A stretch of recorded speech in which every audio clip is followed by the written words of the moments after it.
Hello, Edre here. I'm going to do an album review. This time it's going to be a classic album review. And yes, I know, today has been very eventful. Eminem surprise dropped an album. Mac Miller he hasn't, but his label released his final album. Halsey released an album. These are all albums that within the next week I'm going to review. I'm especially hyped for that Eminem album. I have listened to it a few times. Hope you guys are excited to hear what I have to say, but I'm going to be talking about my favorite album of all time today, and why it's my favorite album of all time, and how it got together, how the album came together to be my favorite album. And I am, of course, talking about Depeche Mode's Violator. I mean, this thing has been my favorite album since I've heard it, and nothing has come. I mean, okay, there are some things that have come close, but this one always ends up being supreme. And this is one of the few albums that I actually would give a 10 out of 10. I didn't even really have to take much notes because I know this album like the back of my hand. I mean, the first thing to talk about with this album is the band that made it. Depeche Mode has been continuously, in my opinion, making great music throughout their entire career. And I think that they're one of the few bands that have more than one 10 out of 10 album, but this one in particular is the crowning jewel of their discography. Not just because it's the most popular, but because it's the most perfectly constructed album I think I've ever listened to. And you gotta keep in mind where the band was at, you know? Look at the late 80s. They blew up worldwide, especially after Black Celebration and Music for the Masses, and they were no longer just limited to European success and like the niche audience of electronic synth pop. They were now expanding into more territories. They were getting a larger goth fan base, even if they weren't necessarily a goth band. They had a larger American fan base than they had ever had before. They were despite starting to chart better, they were still one of the biggest cult bands and had a huge underground following to the point where they were selling out tours while some of their albums didn't even have that much chart success in America. And, the late 80s, they released, after Music for the Masses, they released Concert 101, which really captures their essence perfectly. But the period that really shaped this album was the in-between period in the late 80s, between like 87 and 1990 during the making of this album. You know, Depeche Mode had been, over the course of the past decade of the 80s, had been on a continuous rise. You know, they hit it big in the beginning, and then People Are People bubbled them up, and then they had some big albums, and they were getting there. But I don't think they ever expected it to be as big as Violator. And it's understandable why they wouldn't expect Violator to be as big of a hit and as big of a success as it is, you know. But like the first song that was heard from Violator was Personal Jesus, and that is arguably their most popular song alongside Enjoy the Silence and Just Can't Get Enough. And it blows my mind that to this day there are still major artists covering that song, and that during live performances, this song still manages to have the same energy it had that long ago. My thing with the song is that it doesn't accurately represent the entire album, however, you know? The song is great. The song is great as a standalone song, but it's really the whole album that gives you the experience. You know, the album was released in 1990, I was reading that the release of the album, especially in Los Angeles, I think there was a record store. I'm probably getting the facts wrong, but I know this is true. That they had a signing of the album, and it was like out the door. It was down the street, and they had to like close off parts of the street. It was getting so insane, you know. But I'm gonna dive into the album now, not just the backstory behind it. And ironically, despite the album having a dark tone, Martin Gore is quoted as the saying, "Violator was a fun party time," which I always find entertaining. So the album opens with World in My Eyes, and best album opener, it's definitely a contender. It starts off with the ba-na-na-na, ba-ba-ba-da-ba-da, just the synth, and then other things come in, the electronic drums, and, you know,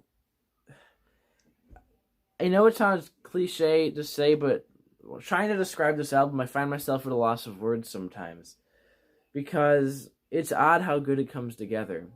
The vocals on World in My Eyes are very they have similar aspects to their early work, but it's much more the song is oddly in your face. It's a very in your face song while also maintaining a very kind of like, hands off, laid back vibe. And the production right off the bat, one of the greatest produced albums of all time. I love the production, the instrumentation, the layers going on World in My Eyes, and the whole album. You listen closely and you can hear thousands of different synths. Okay, not thousands, but like so many different layers of synths going on that it's insane that it all comes together to sound relatively minimalistic and very tight and in your face. But you actually dive deeper into what's going on in the song, and it's amazing. This song, it was a single after the album. It's a great dance tune. It's a greatly written song. That's another thing I'm going to talk about. The lyrics of this album are wonderful, and everybody's at their peak here. And especially even when I saw this song live, in 2018 when they played it, it was still one of the best songs I've ever heard live. I'm already like 6 minutes in and I've only talked about the opener. The next song, Sweetest Perfection, is a Martin Gore sung track, and I also should note that every song here is written by Martin. And this is definitely one of Martin Gore's strongest vocal songs. The instrumentation is one of the most unique sounding ones I've ever heard from Depeche Mode. You have the kind of rolling snare drum type drum beat going on throughout it, and then by the end of the song it kind of goes into this distorted outro with the drums and the cymbals, and it's an amazing epic song, and it ends on a big crash, which is amazing. But the vocals, again, Martin, I think personally, was at his peak vocally around this time. And it's such a sharp contrast to the previous song, that it's amazing that they managed to put both of these on the same album and like make it work so cohesive. Like, if this didn't work out, this could have been really bad, having these such different energy of songs right back to back. But Depeche Mode knew what they were doing. Their producer was on top of their game. The songwritings, the actual individual songs were phenomenal, and managed to put it together nicely. The third song, Personal Jesus, I already talked about it. And it's funny because the single version would not fit on this album, but the album version of this song is amazing. And because I already talked about the previous one, I want to talk about the album version now. And the main part I want to talk about is the whole end section of the song, where the riff gets cut out and it goes into like a much more electronic, dance sounding bit of the song, which is often overlooked and never really played on radio, which is kind of disappointing to me, because I feel like this is the superior version of the song. In a live setting, this is the best version of the song. And I've already talked about the song, so I'm going to move on to number 4, Halo. One of the most overlooked Depeche Mode bangers that I think that just in general, they have had a wonderful vocal delivery. He, and that's the tone of his voice on this album, especially on songs like Halo, are phenomenal. He has such a deep and but very natural sounding voice, but without it having the typical goth voice. What I mean is that I love Bauhaus. I love Peter Murphy. I'm gonna eventually talk about them on this channel. They are one of my top artists. But his voice is very much like a very stereotypical, very exaggerated, and very pronounced, voice that has now become synonymous with with goth music. And I'm not saying Violator's a goth album, but it has a lot of characteristics of an album that has influence from goth.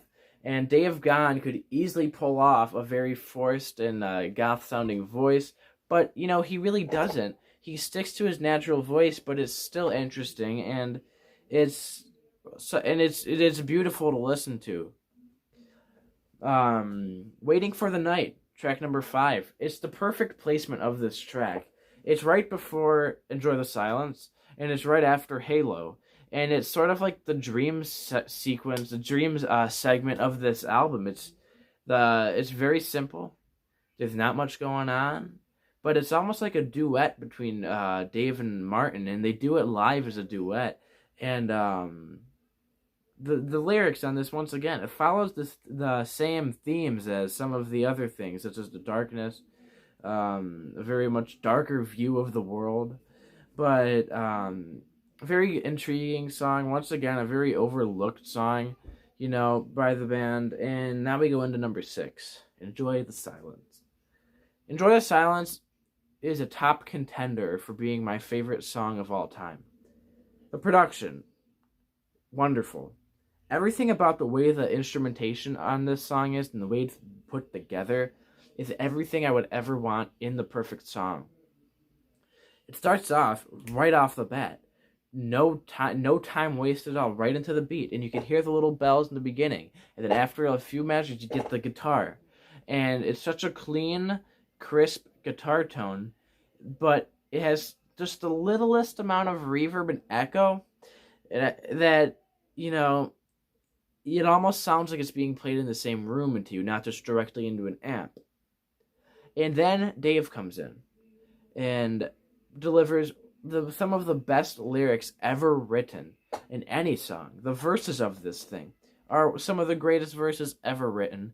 And Dave's vocal delivery, which is kind of a very held back version of his usual singing style, really gives the song that extra feel. Despite having a really pumping beat throughout the entire thing, the song manages to keep the same feel of, kind of like oddly energetic, oddly dance, but also very calm, And then the chorus comes in, and probably I'm not going to hesitate to say it's the greatest chorus of all time. All I ever wanted, all I ever needed is here in my arms. Simple, but impactful, especially with the delivery, and the backing vocals come in at just the right time in the song to give it that extra oomph that it previously wouldn't have had. And then after the chorus, you get the little drum break. That was a really bad imitation, but if you listen to the song, you know what I mean. And then it goes right back into the guitar riff and verse 2, which is another great one. And then the chorus. And this time, the chorus is a little different. The chorus, it's a very slight difference that you may not notice on bwah, bwah. There's like a synth going on. When you have your headphones on, you can hear it the best. And it just adds that extra progression to the song. Like, this song does go places. It does. And, the song continues to go on. There's a bit of a more instrumental. Then it comes back to the choruses, 2 of them. Great. And then there's the whole outro of the song, where you have those iconic voices come in. The